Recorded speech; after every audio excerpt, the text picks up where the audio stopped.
Hello everyone, আসসালামু আলাইকুম। সবাই কেমন আছেন? আলহামদুলিল্লাহ ভালো আছি। সবাইকে রমাদান মোবারক। তো যাই হোক, আজকে আমি দেখুন কি রান্না করছি, আপনারা আমার সাথে থাকুন। আজকেও আমি কিন্তু তেল ছাড়া রান্না করেছি, ডাটা দিয়ে শিম, আলু, শুটকি। তো দেখুন, এই যে আমি বাজারে গিয়েছিলাম, তো এখান থেকে টাটকা টাটকা ডাটা নিয়ে এসেছি। ডাটাগুলো কিন্তু দারুণ ছিল। আর যাই হোক, আমি যে বাজার করেছি অন্যান্য শাকও এনেছি। তো যাই হোক, আজকের দিনটি আমার ভালো কেটেছে। তো এখান থেকে চলে গেলাম শুটকির বাজারে। তো এই যে দেখুন, আমি কিছু শুটকি কিনে নিলাম। আমরা কিন্তু সিলেটের মানুষ তেল ছাড়া এভাবে তরকারি রান্না করে খাই। আমি আরেকটা রেসিপি আপনাদেরকে দিয়েছি। তাই এবার দিলাম ডাটা শাকের দিয়ে, শিম, আলু, বেগুন দিয়ে আবারও। তো যাই হোক, আপনারা দেখবেন আর গঠনমূলক কমেন্ট করে জানাবেন আপনাদের কাছে কেমন লাগলো।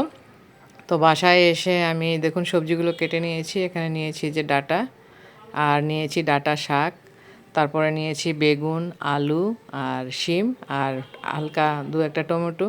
তো যাই হোক, এসব দিয়ে আজকে আমি রান্নাটা করব। তো যাই হোক, এগুলো কেটে নিয়েছি। এখন আমি ধোয়ার পালা, এখনও ধুয়ে ক্লিন করিনি। তো যাই হোক, আমি ধুয়ে নেব আর কি। তো যাই হোক, আপনাদেরকে দেখালাম আজকে আমি কি কি দিয়ে রান্না করছি। তো এই পর্যায়ে শাকটা ধুয়ে নিচ্ছি। এখানে ডাটা শাক আছে, যেহেতু ডাটা দিয়েছি ডাটা শাকও দিব। শাক দিলে কিন্তু শুটকির একটা সুস্বাদু একটা যে থাকে, মজাদার একটা স্বাদ বের হয়, তাই আমি দিয়ে থাকি। তো যাই হোক, এইদিকে আবার শুটকিগুলোকে ধুয়ে নিচ্ছি, কেটে নিয়েছি। এগুলো কিন্তু কি শুটকি নামটা আসলে আমি বলতে পারতেছি না। তো যাই হোক, একটা মকা মাছের মতোই হয়তো, একরকম এটা হয়তো সামুদ্রিক কোনো শুটকি হবে। তো যাই হোক, আমি এটা দিয়ে রান্না করি প্রতিনিয়তই, ভালো লাগে খেতে। তো এদিকে দেখুন, আমি রান্নায় চলে গেলাম। তো এখানে সবজিগুলো ডেকচিতে নিয়ে নিয়েছি আর দিয়ে দিলাম শাক। তো আমি পর্যাপ্ত মশলা সবই এখন দিয়ে দেবো। তো আপনারা একটু দেখতে থাকুন। তো এর মধ্যে আবার যে শুটকি দিয়ে দিলাম। আর এখানে কিন্তু আমি তেল ব্যবহার করব না, তেল ছাড়াই রান্না করব। তো ফালি করে রাখা কাঁচামরিচও দিয়ে দিলাম। এখন আমি দিয়ে দেব অন্যান্য মশলাগুলো। তো এখানে আমি কিন্তু রসুন বাটা ইউজ করব, অন্য কোনো মশলা আসলে দেব না, কারণ শুটকিতে রসুন বেশি হলেই ভালো লাগে। এখানে জিরা আদা কিছুই ব্যবহার করব না। এর মধ্যে দিয়ে দিলাম লবণ, আর দিয়ে দিলাম হলুদ মরিচের গুঁড়ো পরিমাণ মতো।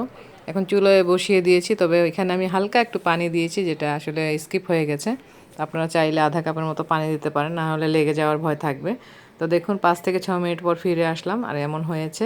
এই যে দেখতে পাচ্ছেন, এটাকে একটু নেড়ে চেড়ে দিচ্ছি, তা না হলে আবার লেগে যাবে। এই যে দেখুন, পানি হালকা দিয়েছিলাম আর শাক থেকেও পানি বের হয়েছে। এই জন্য তেমন একটা বেশি পানি দেওয়ার এখানে প্রয়োজন নেই। তো এখানে যত কষাবেন ততই কিন্তু টেস্ট বাড়বে। তো আমি অনেক সময় নিয়ে কষিয়ে কষিয়ে রান্না করেছি, যাতে আপনারা আমার এই রেসিপিটি দেখে শিখতে পারেন। অনেকেই কিন্তু শুটকি রান্না জানেন না, আবার জানেন, তারপরও দেখাচ্ছি আমি। যদি আপনাদের কাছে ভালো লাগে তো অবশ্যই আপনারা এইরকমভাবে শুটকি রান্না করে খাবেন। এদিকে আবার একটু রসুন ছেঁচে নিচ্ছি, এটা উপর থেকে দিলে একটা স্মেল হবে খুব ভালো, তো এই জন্যই দেয়া। তো আমি যাই হোক, এই যে থেতো করে রাখা রসুনগুলো দিয়ে দিচ্ছি, এটা দিয়ে আবার একটু কষাবো। তো অনেক সুন্দর একটা স্মেল হবে, খেতেও ভালো লাগবে। আমি কিন্তু এভাবেই রান্না করি, আপনারা কে কীভাবে রান্না করেন জানি না।